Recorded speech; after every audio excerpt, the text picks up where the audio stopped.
The Stage Door Show, celebrating the independent artist. With your host, Dave Hondell. Hi, everyone. Welcome to the Stage Door Show tonight. This is Dave Hondell. My guest you've seen in Talladega Nights with Will Ferrell, Diary of a Wimpy Kid, Greyhound with Tom Hanks, and many more. He's also an amazing singer-songwriter, and we're happy to have him with us tonight. So please welcome to the show, Grayson Russell. Thanks for being here, Grayson. Thank you, my friend. I appreciate you having me. Absolutely. We'll talk about some of the movies you've been in, as well. But I want to start with your music because I know you are a very talented musician, singer, songwriter, and you have a new song called "Beneath the Bow." And I read about the song, and I want you to kind of explain it to our listeners because I think it's an amazing premise for the song. So how did that come to be? And talk about the writing in that song. Yes, sir. Yeah. So "Beneath the Bow" was the first song when I started piecing together this record that kind of came to me from a buddy. His name's Brian Oxley, who runs Johnny Cash's estate, his farm over in Bon Aqua, Tennessee. He said, "Hey, I got this song. It's called "Beneath the Bow," and he played me a little demo of it as he had it. And he said, "I really think of it as a song that you like. Take it as you will. Do what you want with the lyrics or with the arrangement. If you can make it make sense, then by all means." Is yours to run with. And so I was very, very thankful for that. And so it's something that I took and tweaked lyrics and moved arrangements around and added, cellos and everything else into, and really made my own. It's a really special song to me. I feel a storm that's rising, but I can't see the rain. Sound is all that penetrates this metal window pane.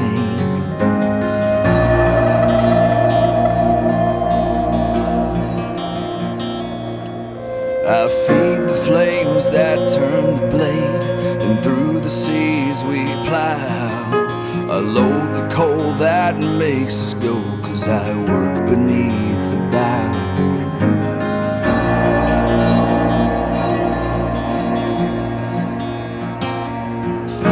No one really knows you when you work beneath the bow.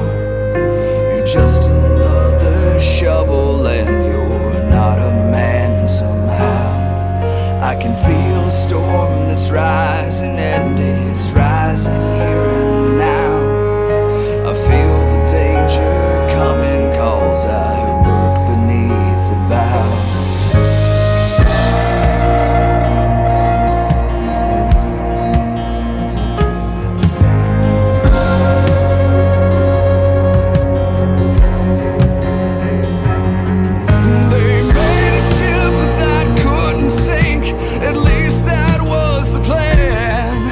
They say that she's the greatest thing that was ever built by man.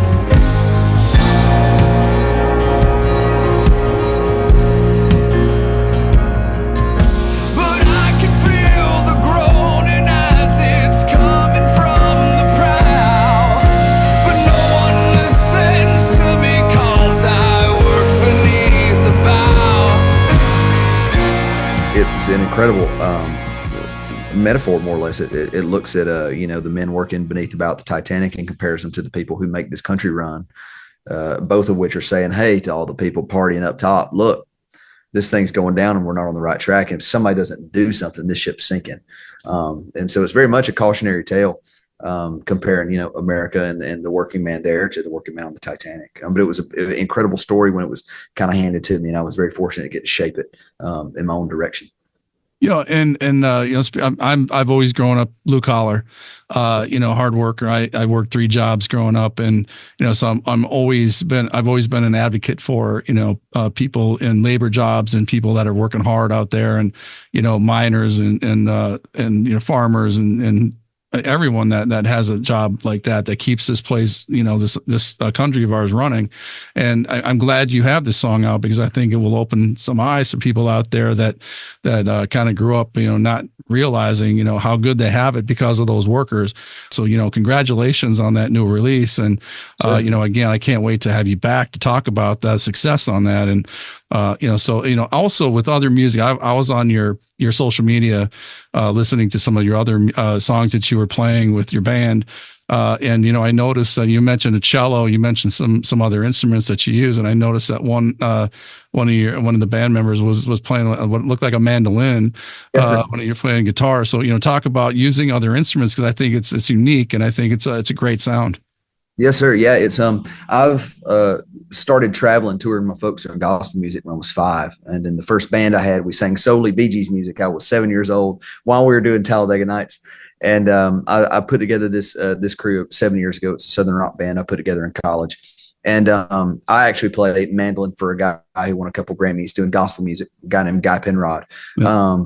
And so I go back and forth. Sometimes I'll play mandolin on our stuff. Sometimes I'll phone it in with a couple of my other buddies.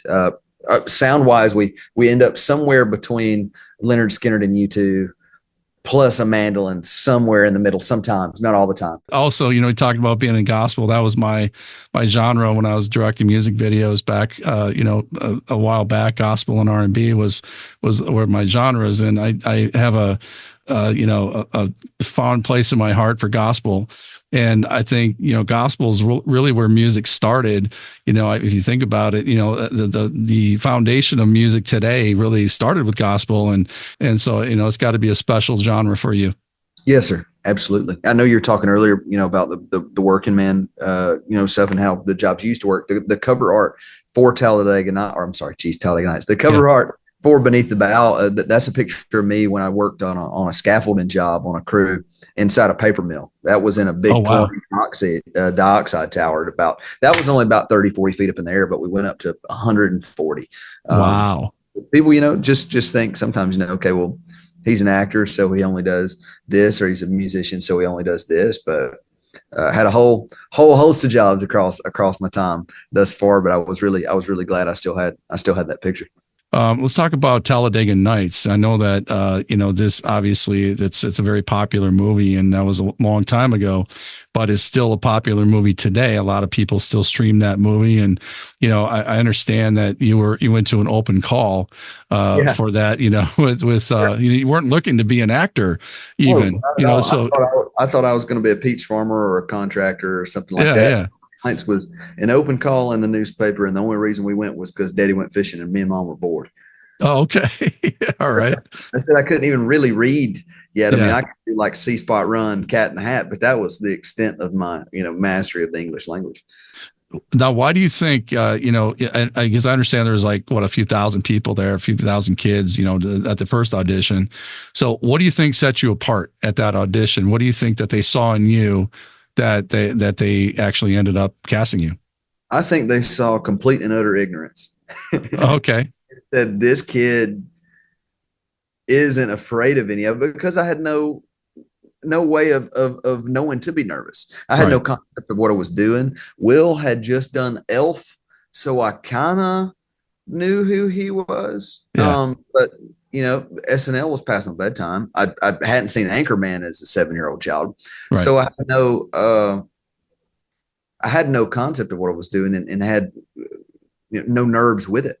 Everything, when you look at the dinner table scene, and they're just, me and Houston are just screaming at Ted, who played Chip, it's because they knew that we would just yell whatever, because we had no inhibitions at all, because we didn't know to. Right, exactly. I think that was really, I think that was my saving grace there, outside of just the sheer good Lord's providence in making it happen. Yeah. The biggest thing I had going for me was the fact that I was so ignorant that I didn't know to be nervous. Right. Well, it probably helped you be natural too, more natural, and out there. And, and then the next one, your other project, Diary of a Wimpy Kid, how did that come to be? And, what was the audition process for that? Because I know, obviously each project is different, and maybe how they audition and so forth, what they're looking for. So how did that audition go? That one was a really lengthy process compared to a lot of the other things that I've gotten. I auditioned for Wimpy Kid, I want to say in like January or February of like 2008. I want to say 2008, 2009. And they were supposed to film in the summertime. I knew that I had kind of gotten close, but I knew that they said, hey, we're not casting you. We're going to go a different direction. And so this is late winter. I knew they were going to film in the summertime. I get into the summertime, happen to be in LA doing an episode of a show called I'm in the Band, which ran on Disney XD for a couple of seasons. Yeah. And it come to find out, the Diary of a Wimpy Kid had gotten pushed back because they couldn't find their lead. They hadn't cast their lead character yet. Yeah. And it so happened, again, by sheer providence, that I was in LA months after when they were supposed to have already filmed it. And they called and said, "Hey, we just now cast the lead and we're casting everybody else around. And would you want to come in for Fregley again?" And of course I did. And that changed my life a whole other round. And then we spent the better part of the next 3 years in Vancouver, British Columbia. Yeah, I know a lot of stuff that gets filmed in Vancouver. And how was that being? I mean, at that age, you know, I would imagine that, you know, your mom or dad, one of the two, were with you, right? During that time? My mom was, and it was incredible. That was arguably one of the most special times of my life, because it was, you know, it predated social media. Nobody really had cell phones like our parents did. We kind of did. I mean, I hadn't even got I think I might have had a flip phone. But we filmed in Vancouver. The majority of us were American actors that had never worked out of the country before, even though Canada is not a far cry from America. We were really all each other had. If we had filmed in LA, you know, everybody would still have their normal friends that they would go and hang out with, and, you know, regular family deals that they had to go and do. But when we were in Vancouver, each other was all we had. It was me and my mom. It was Zach and his mom, Linda, Rob and his dad, Bob, Karen and Harry, Peyton and Suzanne, Lane and her mom. And so that's the closest I have ever been to a cast. And certainly when you're a kid, now as an adult, I have so much more stuff going on that, you know, even on the TV show I'm on now with Blue Ridge, we'll work, and then I'll come back to the hotel and go back to all the other things that I've got to do, because I've got singles I'm releasing, different things I'm working on. But when you're 11, you know, 10, 11 and 12, the world is your oyster, you know. I mean, it still is, but I mean, it was okay. We're going to work 10 hours and we're going to get off. And then, okay, well, Rob wraps at 5 tonight and I wrap at 4. So if I get home and I can shower and get changed, and then Rob will be in town, well, then we can go watch Planet of the Apes at Scotiabank and then go over to Pacifico and get pizza. Yeah. Or, you know, okay, we're wrapping a little early. Well, we can all go, let's call whoever it is and let's go swimming in the bottom of the hotel. It was really cool. Wimpy Kid was incredibly special. And it's still kind of the same way now. When you work in Vancouver, you only really stay in one of two hotels, either the Shangri-La or the Sutton.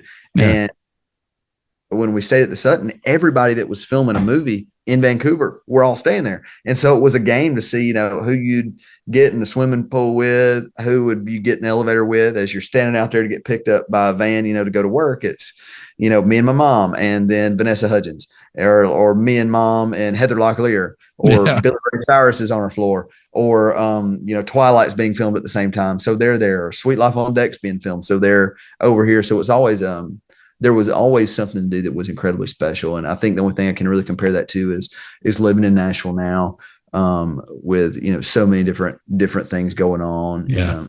People around there that are doing the same thing, working just as hard as you are. And it was Wimpy Kid, 2000 and I guess 8, 9 and 10. Where I feel really old saying it like that, but we're some of the that timeline, you know, 2008, 9 and 10 was one of the hardest times of my life, because I was, you know, doing middle school at a public school, same place my mom and my grandma went, but also getting to step out of that and into a show and a job and machine like Wimpy Kid that absolutely changed my life, and then ended up no different than actually maybe a little more so than Talladega Nights did, shaping a lot of people's childhoods, or kind of being that thing. We didn't realize at that time that the book series, you know, at this point is more or less curriculum. And you have third, fourth, and fifth graders, or fourth, fifth, and sixth. So no different than Talladega Nights, having the longevity that it's had. Wimpy Kid is one that we never expected at that point in time. I don't think we had any way of realizing, you know, how long that would last, and it's still going. And I got a box in here for a PR thing I've got to do, or get to do for the new Wimpy Kid book that just came out. And I'm 26, and I was 11 when we started doing this. That's awesome. I love hearing that story. And, you know, and have you ever thought, look back and thought, you know, your kid from small town Alabama gets in this big movie, and, you know, it takes you to all these great places to act, and now it's a career. So you ever thought back, as a kid, did you ever imagine when you were that age, that this would ever be your path as an actor? No, not at all. I mean, I had always wanted to be, when I was 2, I would introduce myself as George Strait. Like that's this, the music side of things is I've always wanted to do. I wanted to live on a tour bus and by the grace of God, certain parts of the year I get to. 13 racks in the glove box, powder keg in the back seat. No, it ain't worth a jumpsuit. That cash is hard to beat. Well, my great grandpa, he run liquor, and the other slung a little hash on the side. Well, they both dodged their share of blue lights, and hell, I turned out just fine.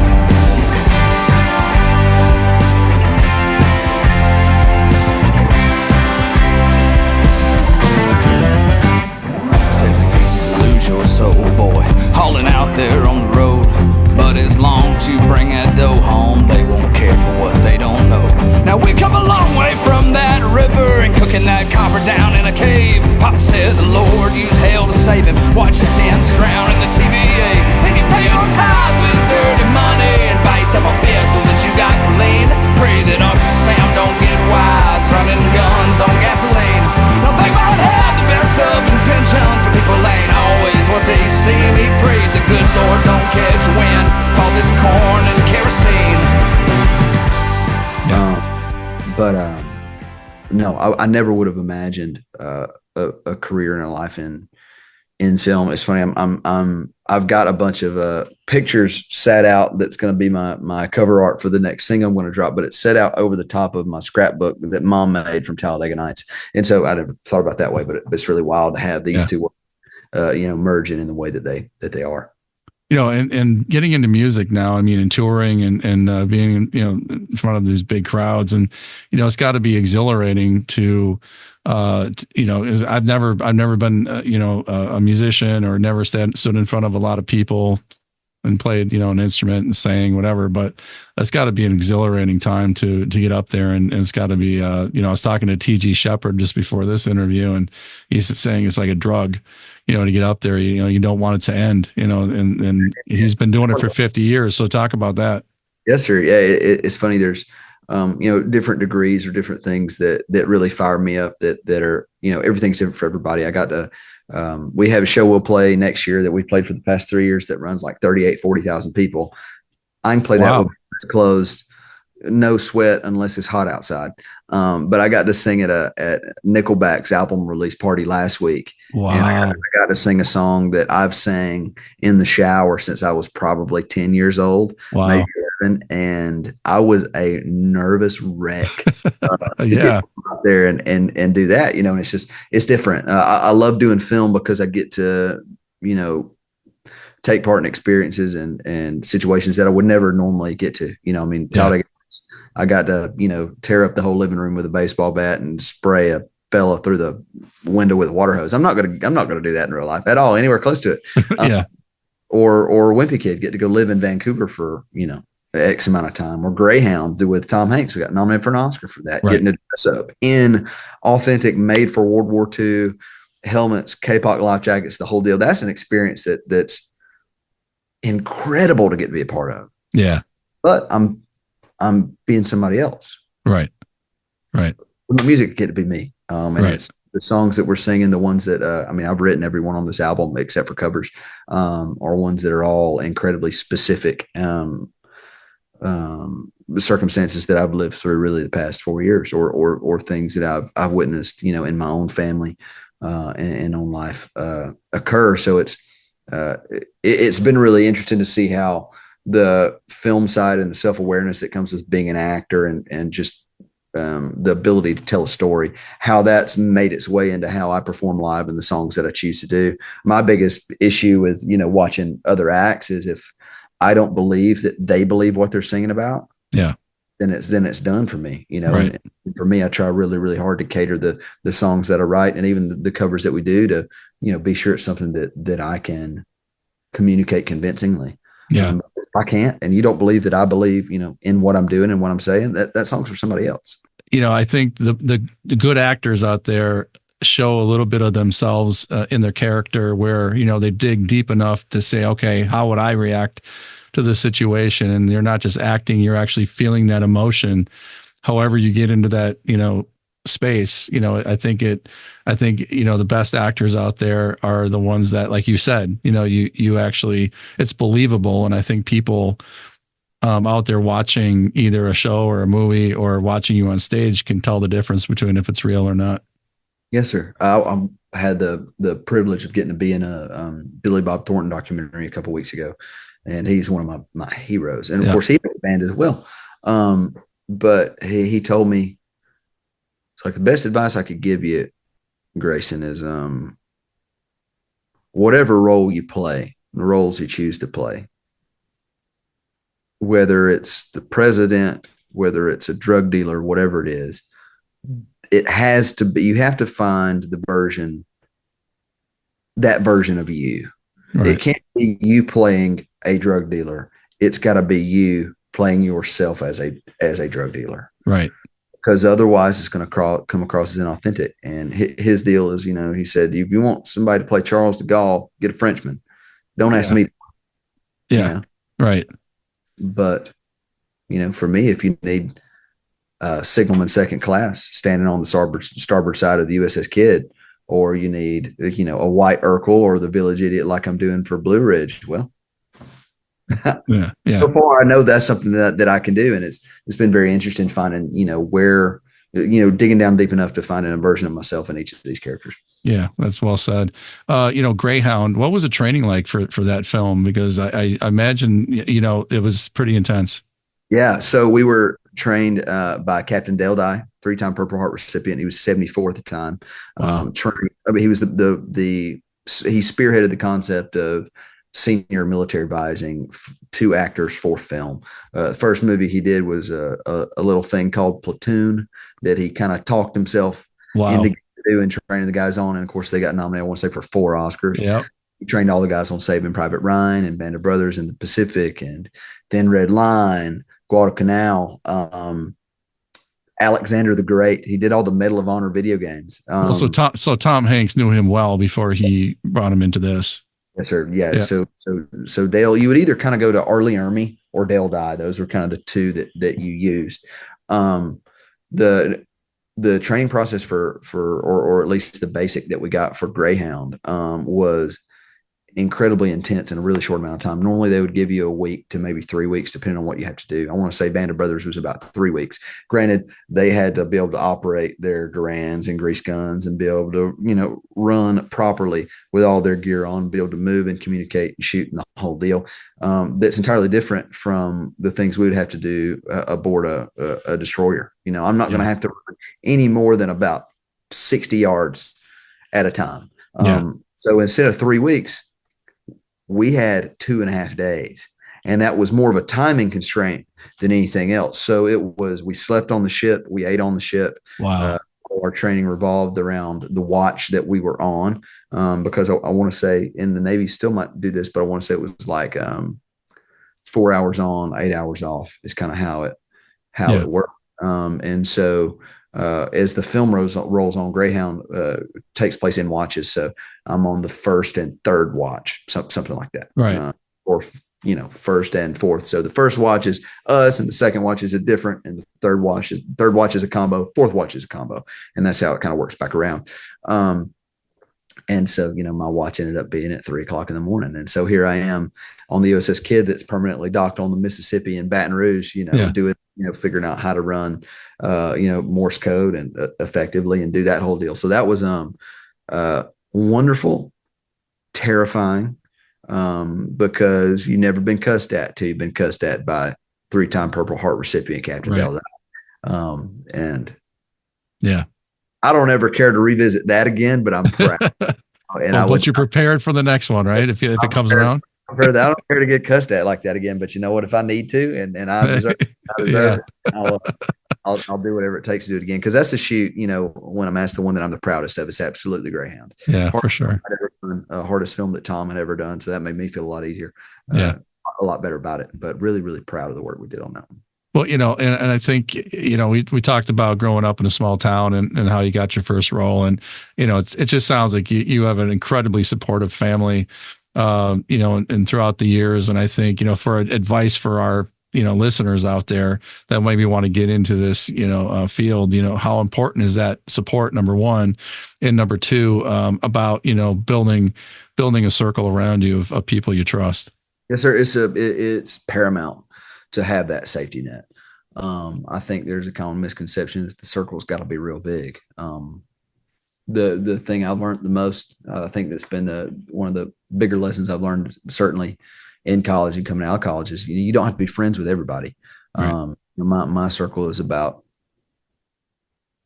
4 or 5 people. Yeah. One of those I met in preschool when I was 4 years old and can show you the tile on the tile floor I was standing on when I met him. Wow.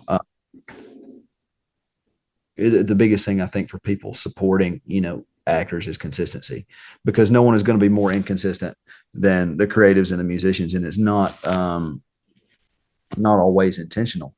But certainly the life that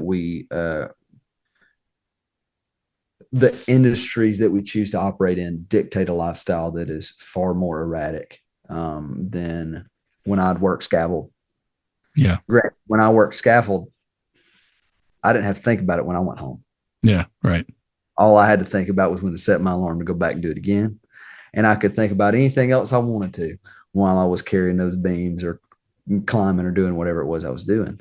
And that is far more physically taxing. I can't compare that to being an actor at all, because I show up, put some makeup on in somebody else's clothes and dance around for about 12 hours. And that's it. And then I go home. Yeah. But the work that you do in that space, Talladega Nights will absolutely outlive me. Mother's Day will outlive me. Nobody will care that I was trying to pass a kidney stone in the middle of it, or that, my granddad died while we were doing Greyhound right before one of my biggest close-up situations, or you might have a girlfriend break up with you here, or somebody else pass away. Nobody's going to know. Nobody's going to care. 50 or 60 years, no different than, me in film school going and watching Clark Gable and Claudette Colbert from the 30s. Yeah. It had nights of fantastic film. And I don't know whether somebody, lost a loved one or had something crazy go on. Nobody's going to care. It's a different animal altogether. And you're always unemployed. Yeah, for sure. I love getting advice from actors and from people in the business like yourself and singers, and because these are the people out there listening to you who are there and who've been there, and you've been in the business for a long time, and so it's very we can they can respect the advice that you're giving. So I appreciate that, and thank you again for that advice for our listeners. When it's all said and done, Grayson, what do you want your legacy to be? What do you want to leave behind when people think of Grayson Russell? I don't so much have a laundry list of things I want to leave, so much as when I do leave, knowing that I didn't have an ounce of me left. Yeah. Knowing that I was entirely spent and was used up to the maximum volume that my frame can hold. Because this is the only life that I have. Only one that I have, and I feel my calling is too incredibly specific, not to give every freaking ounce that I can withstand. Sometimes that comes around, bite me in the ass. Sometimes it doesn't. But for me, at the end of the day, it's never really been about awards or accolades. I would love nothing more than to be able to make a living and provide for, my family, making music and making movies. If that doesn't happen, I've got a master's in clinical mental health counseling. I'll talk for a living. And if that doesn't work, I'll lay hardwood flooring and go back to scaffolding. But as far as, the life that I want to lead, I just want to lead the full one. Yeah. I mean, that's awesome. And again, I can't thank you enough, first of all, for being on the show and taking the time. It's an honor to have you on, and it's great to listen to your music. And Beneath the Bow is out now. I believe, right? It's out now. Beneath the Bow's out. Beneath the Bow's out now. Corn and Kerosene's out now. We'll have a few more dropping at the front end of the year to kind of hold us on through. Check that out, everyone, on the streaming platforms, and check out your website. Your website's great, by the way. And, one of the things I like about your website is you have in each section, you have little sound bites that you write kind of setting up, everything that you've done. And I think it's amazing and very well done. And I implore everybody to go check out your website. And again, just Google Grayson Russell. You'll see all kinds of stuff on Grayson. You'll see his IMDb, his social media, website, everything else. And again, thank you for taking the time. And I wish you the greatest of the holidays coming up, and can't wait to have you back sometime. Thank you very much, Dave. I appreciate it, my friend.